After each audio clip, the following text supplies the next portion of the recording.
खुदावंद आपके साथ हो। अंजलि मुक़द्दस बा मुताबिक मुक़द्दस मरकज़।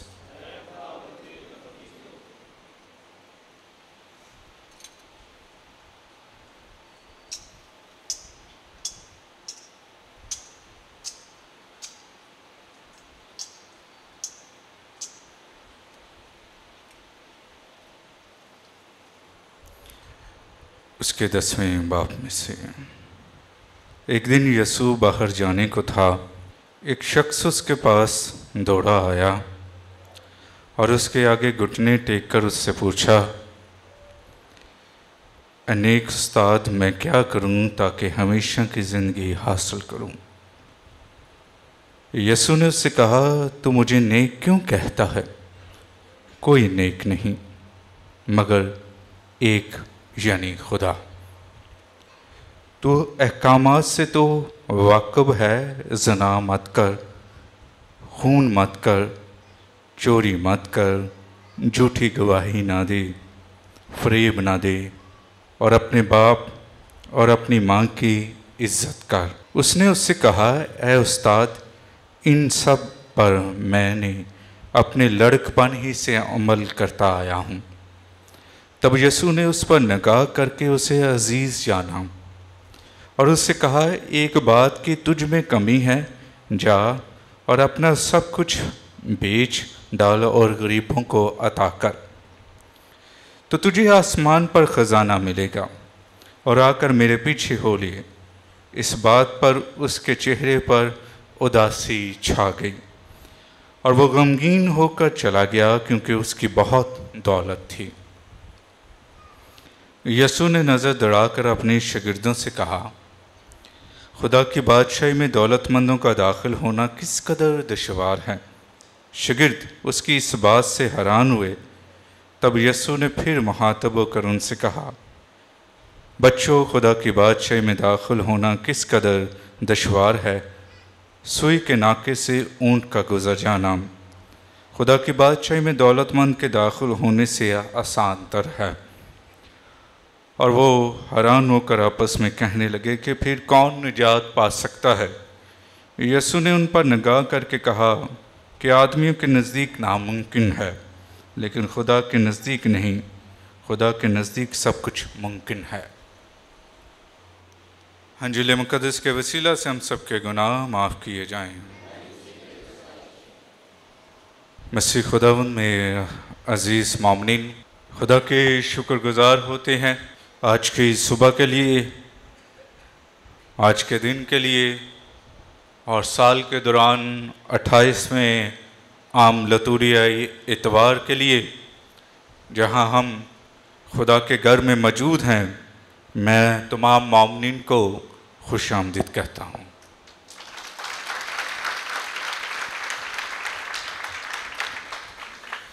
मसीह खुदावंद में अज़ीज़ मोमिनीन, आज के कलाम अक़दस में खुदा हिकमत की बात करता है, अक्ल और फ़हम की बात करता है। और दूसरा, आज के कलाम अक़दस में दुनिया में रहते हुए इंसान किस तरह दौलत को अपनी ज़रूरत समझता है और सब कुछ दौलत को ही बनाकर बैठा हुआ है। जब हिकमत की बात की जाए तो हिकमत खुदा के कलाम से मिलती है, खुदा के क़ज़ाओं से मिलती है और खुदा के हुक्मों से मिलती है, और उसके कलाम अक़दस के विर्द से मिलती है, मुताले से मिलती है। इंसान ज्यों ज्यों खुदा की हिकमत में बढ़ता जाता है, खुदा के करीब होता जाता है, उतनी ही उसे आजिज़ी और सरफराजी और बरकत मिलती है। आज की पहली तिलावत में एक नौजवान का जिक्र हुआ, और वो नौजवान खुदा के हजूर ये बयान करते हुए कहता है कि मैंने खुदा से ये कहा कि मुझे आसों तख्त के बजाय, मुझे सोना और चांदी की बजाय मुझे अपनी हिकमत से नवाज दे, अपने फ़हम से नवाज दे, और अपनी लियाकत से और अपनी कज़ाओं से नवाज दे ताकि मैं तेरे हुजूर बरकत पा सकूं। वह कौन सा नौजवान है? सुलेमान, जिसे बादशाह भी कहा जाता है, जिसे नबी भी कहा जाता है। और खुदा के हुजूर उसने रोया में खुदा से ये फजल मांगा, बरकत मांगी कि ऐ खुदा मुझे तू हिकमत के तोहफे से नवाज दे ताकि मैं तेरी कौम का इंसाफ कर सकूं। तो खुदा फरमाता है कि तूने कोई दौलत नहीं मांगी, तूने कोई शोहरत नहीं मांगी, तूने कोई अजमत नहीं मांगी, दुश्मनों पर सरफराजी नहीं मांगी, आसे नहीं मांगे, सोना नहीं मांगा, चांदी नहीं मांगी। तूने क्या मांगा है? खुदा की हिकमत मांगी, खुदा का फजल मांगा, खुदा की रास्ती मांगी, खुदा की कज़ाएं मांगी। और देख, अब इस दुनिया में तेरे सिवा इंसान है तू, और तुझ में जितनी भी हिकमत आएगी, ना तुझ जैसा कोई आएगा और ना तुझ जैसा कोई पैदा होगा। और फिर खुदा उसे हिकमत के तोहफे से नवाजता है, खुदा उसे बरकत देता है। और फिर वो खुदा की कज़ाओं पर चलते चलते खुदा उसे सरफराजी अनायत करता है और खुद बयान करता है कि ये सोना, ये चांदी तो रेत के जरों की तरह है, ये तो चले जाएंगे। मैं तो खुदा की कौन चीज मांगूंगा? हिकमत मांगूंगा। मैं तो खुदा का कलाम मांगूंगा, मैं तो खुदा की फजल मांगूंगा, रहमत मांगूंगा, फहम मांगूंगा। और उसी फजल से और उसी रहमत से खुदा ने उसे गैर कौमों में वो नाम बख्शा, वो आला मकाम बख्शा कि सबा की मलका भी उसकी हिकमत को सुनने के लिए उसके दरबार में आती है। और फिर खुदा उससे एक ऐसा काम लेता है, ऐसी बरकत देता है कि उसके हाथों से हैकल की तामीर होती है, जहाँ सोख्तनी और नज़र की कुर्बानियाँ अदा की जाती हैं। मैं अक्सर औकात कहता हूँ कि हिकमत जो है सर के सफ़ेद बाल होने से नहीं मिलती। हिकमत किसी को भी मिल सकती है, बुजुर्ग को भी मिल सकती है, बहन और बेटी को भी मिल सकती है, नौजवान को मिल सकती है, एक बच्चे को भी मिल सकती है हिकमत। और इस हिकमत को जानने के लिए ज़रूरी है कि हम खुदा के कलाम के मुताबिक किस तरह अमल करते हैं। मसीह खुदावंद में अजीज़ मोमिनीन, मैंने कहा हिकमत बच्चों से भी मिलती है। किन से मिलती है? बच्चों से भी मिलती है। और कई दफ़ा बच्चे हिकमत की बात को इस तरह बयान कर देते हैं, इस तरह फजल और भरपूरी की खुदा उन्हें रूह अनायत करता है। कई दफ़ा ऐसी ऐसी बात कर देते हैं, ऐसे ऐसे इल्म को बयान कर देते हैं। कई दफ़ा बड़े भी सोच में पड़ जाते हैं कि ये कौन सी बात इन्होंने कर दी है, कौन सा ख्याल इन्होंने पेश कर दिया है, बड़ी अक्लमंदी की बात इन्होंने पेश कर दी है। और आज एक वाकया बयान करना चाहता हूँ। ये बच्चे ज़रा सामने आ जाएं। ये ऑल्टर बॉयज़ हैं, बड़े मासूम हैं लेकिन है बड़े शरारती। मैंने कहा हिकमत की बात खुदा बच्चों पर भी जाहिर कर देता है। शुक्रगुजार हूँ इनकी फैमिलीज़ का, इनके ख़ानदान का, जो इन्हें बेचते हैं और बेचने के साथ इनकी तैयारी करते हैं। इन्हें बेचते हैं ताकि खुदा के घर की खिदमत करें।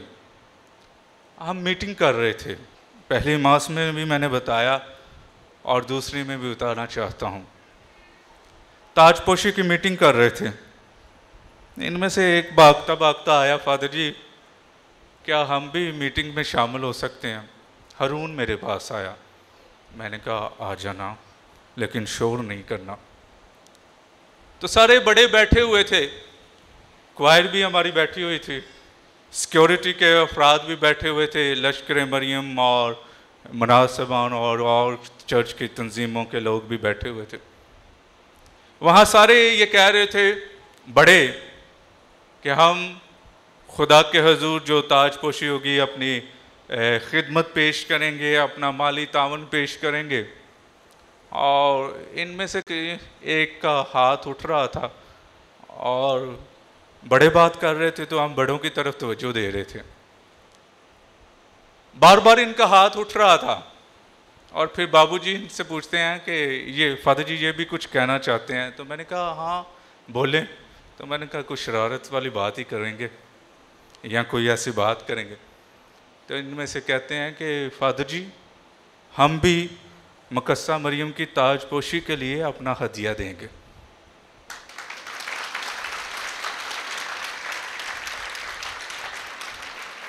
मैंने कहा चलें कोई बात नहीं, आप तो वैसे ही खिदमत करते हैं, आप तो छोटी सी पॉकेट मनी होती है, क्या कहते हैं? कहते नहीं नहीं हम देंगे।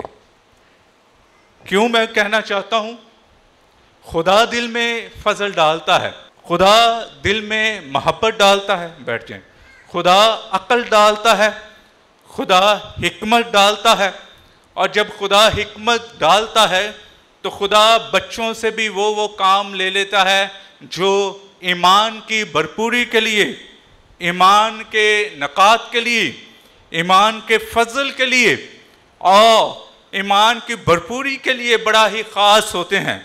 और फिर बाद में मैं सबके साथ मिला और इनके साथ भी मिला, तो मैंने कहा आज आपने मेरे दिन को ज़्यादा खूबसूरत कर दिया है, खुदा आपको बरकत दे। आपके हदियों के अलावा खुदा को आपकी मोहब्बत ज़्यादा पसंद आई जो आपके दिल में है। तो इसलिए हिकमत की तलाश में रहने वाले लोग जो हैं, खुदा उनसे बड़े बड़े काम ले लेता है, खुदा उनसे बड़े बड़े काम लेते हुए आगे बढ़ा देता है।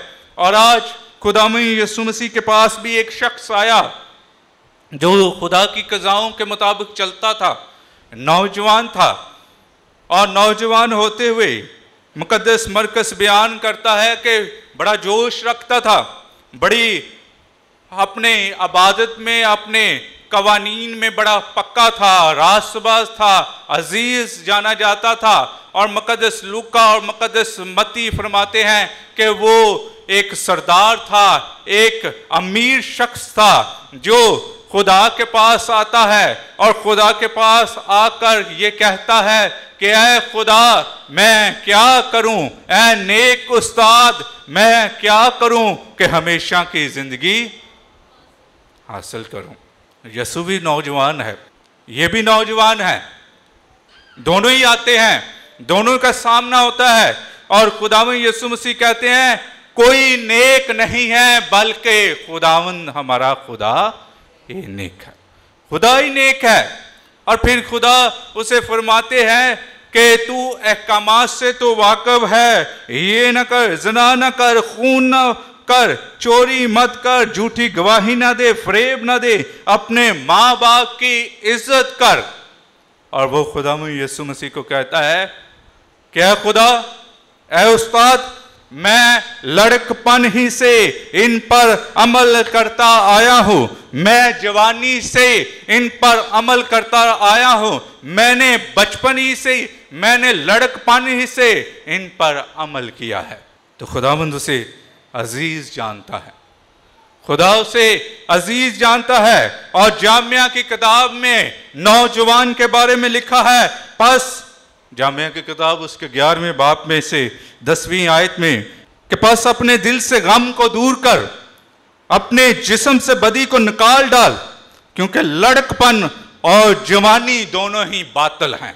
जामिया की किताब में लिखा है कि अपने दिल से गम को दूर कर, अपने जिस्म से बदी को दूर कर, क्योंकि लड़कपन और जवानी ही दोनों क्या है? मेरी आधी से ज्यादा कलीसिया नौजवान है, क्या है? इनका कोई फायदा नहीं है। अपने दिल से बदी को दूर कर, अपनी मैं मार दे, अपने जिस्म की ख्वाहिशों को दूर कर, क्योंकि लड़कपन और जवानी दोनों ही बातिल हैं, ये फना होंगी। और पहला तमातौस उसका 4 बाब 12वीं आयत में लिखा है, कोई तेरी जवानी की हकारत ना करे, बल्कि तेरा कलाम और चाल चलन मोहब्बत और ईमान पाकीज़गी में मोमिनीन के लिए नमूना बने।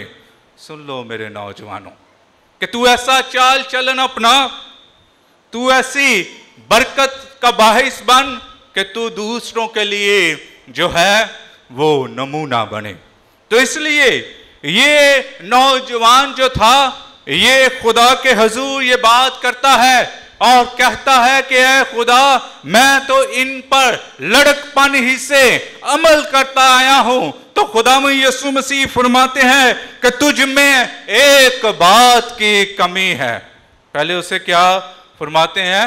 अजीज है, तू अच्छा है और तुझ में एक बात की कमी है। जा अपनी दौलत, अपना सब कुछ बेच दे और अपनी दौलत गरीबों में मेरे पीछे हो ले।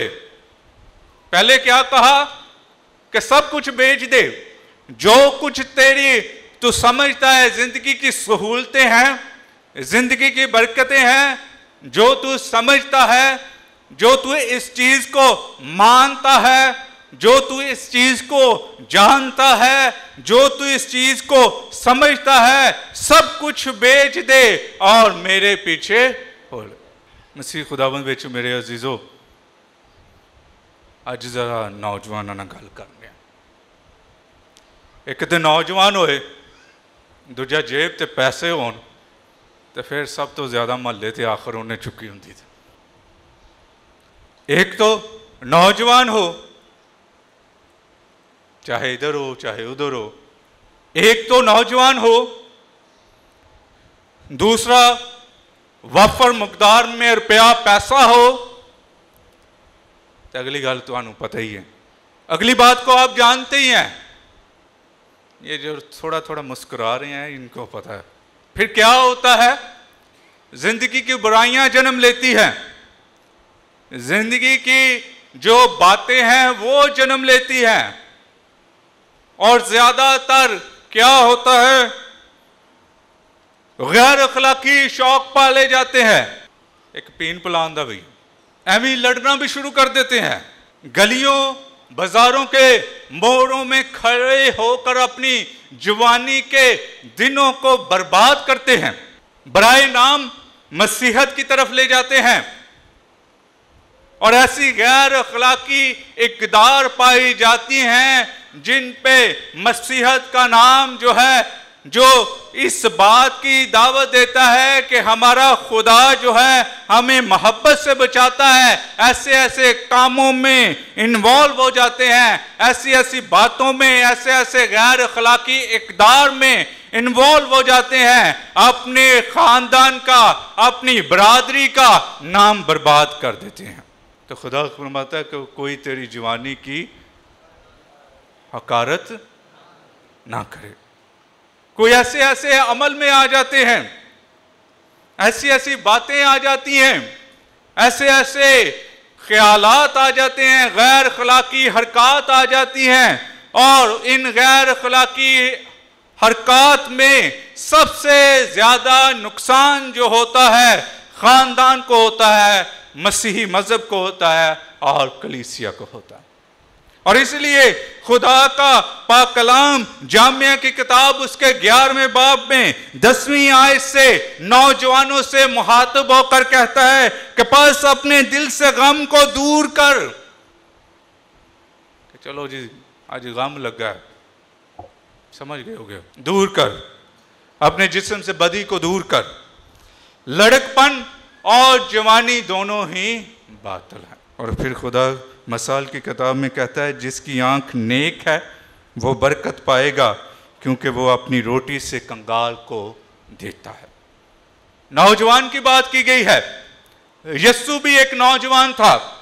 30 साल की उम्र में जब जवानी अरूज पर थी तब खुदा के कलाम की तरफ अपने आप को माइल कर लेता है। यीशु के शागिर्द भी नौजवान थे। मकस्सा मरियम भी लड़कपन ही से नौजवानी की हालत में खुदा की बंदी बन जाती है और फिर नौजवानी की हालत में यूहन्ना इस्तबागी सर कलम करवा देता है। यह है नौजवानों के बारे में। नौजवानों की हालत में या उस उम्र की हालत में बेशुमार काहिन बनते हैं सिस्टर सबात बनती हैं, खुदा की राहों की तरफ अपनी जवानी को ले आते हैं। और इसलिए अब मैं हूं, आप हो, और कलाम कहता है कि कोई तेरी जवानी की हकारत ना करे, कोई तेरी जवानी की हकारत ना करे। सब यही कहें कि ये जो है खुदा के साथ मुंसलिक है, खुदा के साथ जो है वफादार है, ये नौजवान जो है खुदा के साथ मुंसलिक है। और इसीलिए खुदा आज फरमाता है, यीशु मसीह फरमाता है, इस नौजवान को अजीज जानता है। क्या जानता है? अजीज जानता है। मैं क्या उत्तों दे नौजवान होए तो फिर जेब भरी होए तो फिर क्या होता है? आखिर चुकी होती है।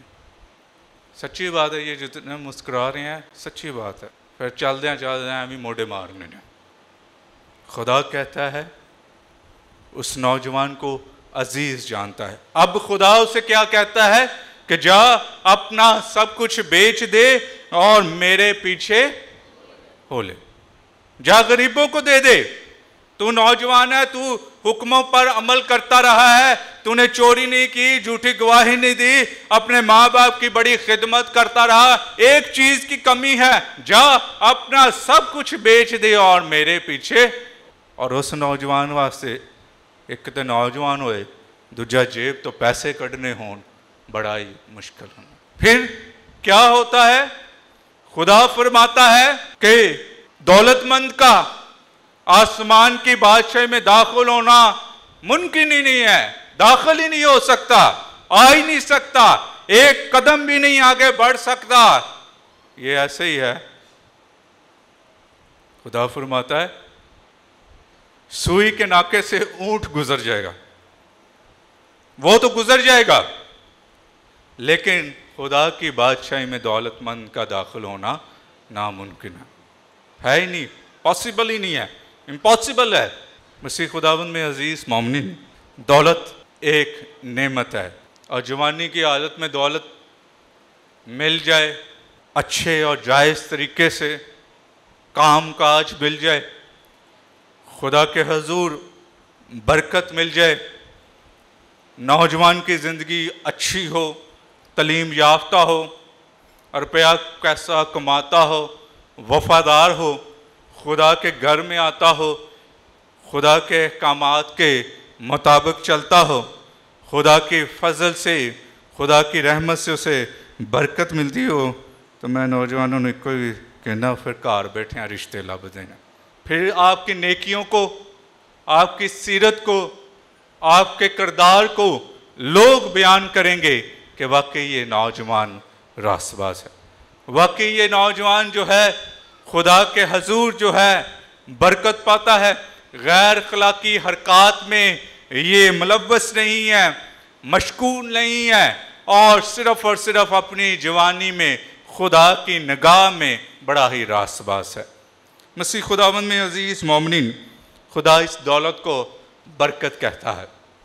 खुदा इस दौलत को ये भी कहता है कि ये खुदा की तरफ से नेमत है, और किस तरह हम अपने बहन भाइयों की जो बरकत हमें मिलती है उसे किस तरह हम दूसरों के साथ बांट कर या तकसीम करके खुदा के हजूर दुगनी चुगनी बरकत पा सकते हैं।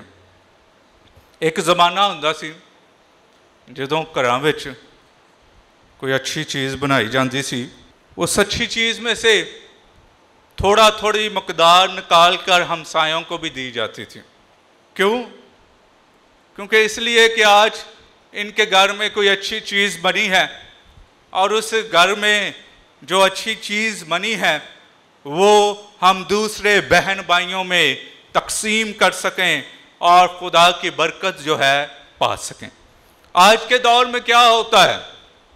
आज के दौर में हम बनाते हैं, अच्छी चीज़ें आ जाती हैं, रेडीमेड बाज़ार से आ जाती हैं, हमारे फ्रिज या रेफ्रिजरेटर बड़े होते हैं बड़ी वाफर मकदार में, और एक वक्त तो होता है आस्ता आस्ता फ्रीज़र में पड़ी हुई वो चीज़ें ख़राब हो जाती हैं। ऐसे ही है, जो खुदा ने आपको बरकत दी है, फजल दिया है, अगर आप उसे तकसीम करके देखते हैं, मेरा ईमान है कि आपको ज़्यादा मिलेगा। अगर आप अपनी औलाद के लिए या अपनी ज़ात के लिए महफूज करके रख देते हैं, ख़राब हो जाती है, लाइट चली जाती है और फिर जब ख़राब हो जाती है तो कूड़ादान में चली जाती है। फिर खुदा के हुजूर खुराक को तकसीम करना या खुराक को बांटना बरकत है, खुराक को ज़ाया करना गुनाह है।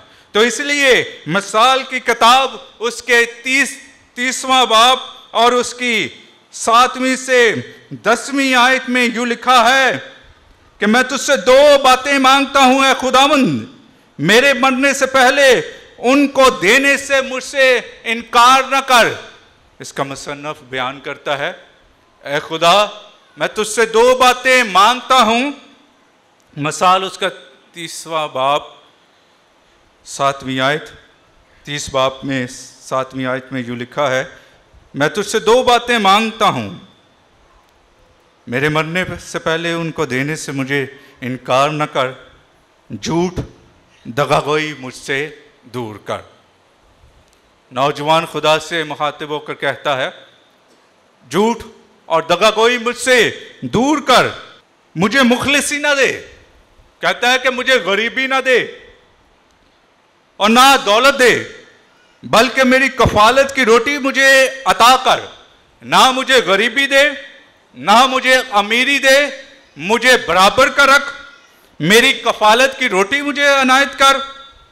और आगे जो लिखा है, ऐसा ना हो कि मैं शेर होकर इनकार करूं और कहूं कि खुदावंद कौन है। कि मैं जब राज्य जमा, जब मैं बतास से मेरी जिंदगी में आ जाए, जब मेरी जिंदगी में रुपया पैसा आ जाए, दौलत आ जाए, तो मैं कहूं कि खुदा कौन है। मैं अपना खुदा खुद ही बन जाऊं, मैं कहूं कि खुदा कौन है।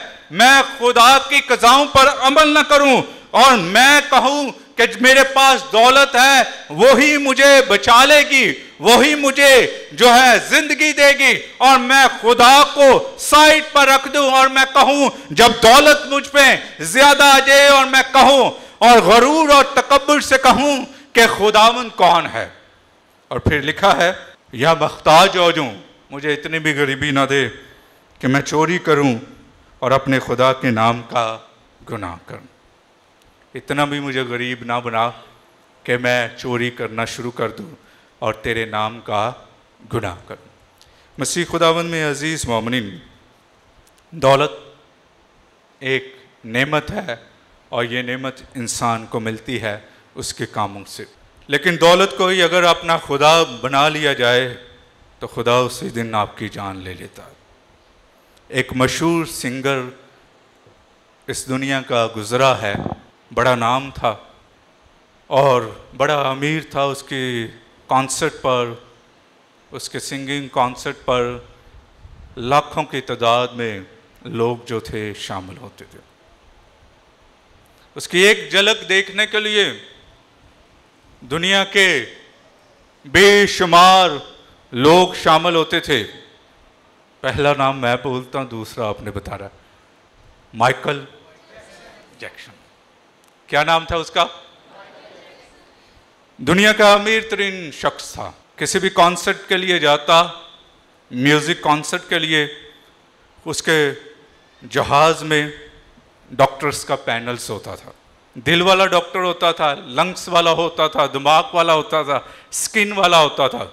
नौजवान था, जिंदगी की हर आज़ाइश उसके पास थी और हर कॉन्सर्ट पर हर एक उसके साथ क्रू होता था, बेशुमार डॉक्टरों की टीम होती थी। अगर इसे दुनिया के किसी भी खिते में कोई प्रॉब्लम हो जाए तो फटाफट इन डॉक्टर्स को बुलाया जाएगा, एक्सपर्ट को बुलाया जाएगा और उसे ठीक कर दिया गया। और क्या होता है, एक रात सोता है और उठता ही नहीं है। जिस दिन आपने आप दौलत को खुदा से ज़्यादा तरजीह दी, उस दिन खुदा सब कुछ छीन लेगा। मैं नौजवानों से मुखातिब होकर कहता हूँ, उन लोगों से जो मुख्तलिफ़ तरीक़ों से खुदा के हजूर बरकत पाते हैं, दौलत आपको नहीं बचा सकती। दौलत इस वसीले से बचा सकती है कि जब आप अपने बहन भाइयों की मदद करेंगे। हाल ही में एक इंडिया के बिजनेसमैन का इंतकाल हुआ है, रतन टाटा का। दुनिया का अमीर तरीन शख्स है, इंडिया का अमीर तरीन शख्स है, और उसने अपनी 65% दौलत सेहत और तालीम के मैदान में गरीबों के लिए दी। खुदा आपको भी ये शर्फ अनायत करे कि आप कम से कम एक बच्चे की तालीम और सेहत की जिम्मेदारी लें। खुदा के हजूर तब ही हम एक कौम बन सकते हैं जब आप अपने बच्चों के साथ एक बच्चे की तालीम के लिए उसकी माहाना फ़ीस अदा कर दिया करें, खामोशी से अदा कर दिया करें, ना चर्च को बताया करें, ना कलीसिया को बताया करें। यकीन जाने जब वो बच्चा बढ़ेगा और आपके भी बच्चे बरकत पाएंगे तो खुदा आपको बड़ी बरकत देगा। मेरी दुआ है कि खुदा हम सबको अक्ल और फहम अनायत करे कि हम अपने अपने बाउंड्री से निकलें, अपने अपने घरों की हदूद से निकलें, एक बरादरी बने, एक कम्युनिटी बने और एक मसीही कौम बनकर अपने दूसरे मसीही बहन भाई की खिदमत कर सकें। मांगते हैं मसीह खुदावंद के वसीला से।